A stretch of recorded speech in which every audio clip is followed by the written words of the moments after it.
हमारे, इस नाम की दुनिया दीवानी है।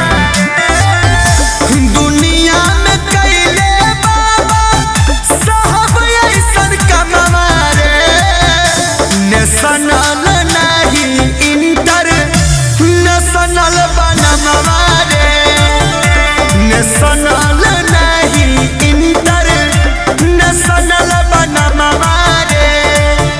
जय जय भीम बोले लोग सुन सुबह सब हमारे, नेशनल नहीं इंटर नेशनल बनम हमारे, नेशनल नहीं इंटर नेशनल बनम हमारे।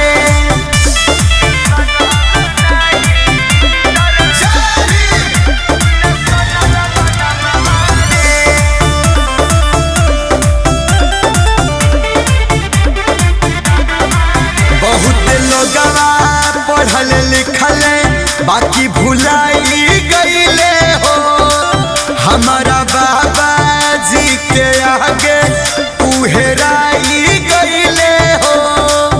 ना केहू टिकल ना केहू टिकी, बहुत लोगवा पढ़ल लिखल बाकी भुलाई गईले हो, हमारा बाबा जी के आगवा सब हेराई गईले हो।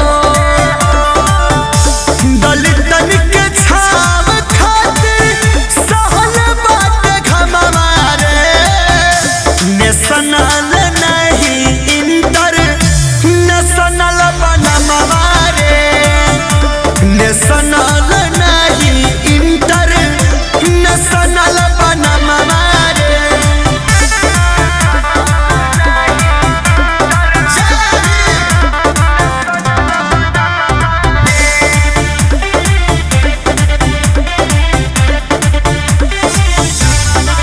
सीएम पीएम या सडीएम चाहे केहू हो जाई, भीमराव जी के कबहू हो न पाई परछाई, जो कर गए वो भी थे।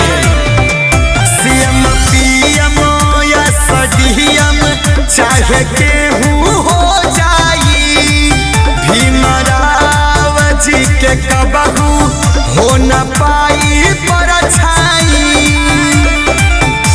लोगवा के खुशी खातिर पियल बात गम हमारे, नेशनल नहीं इंटर नेशनल बनम हमारे, नेशनल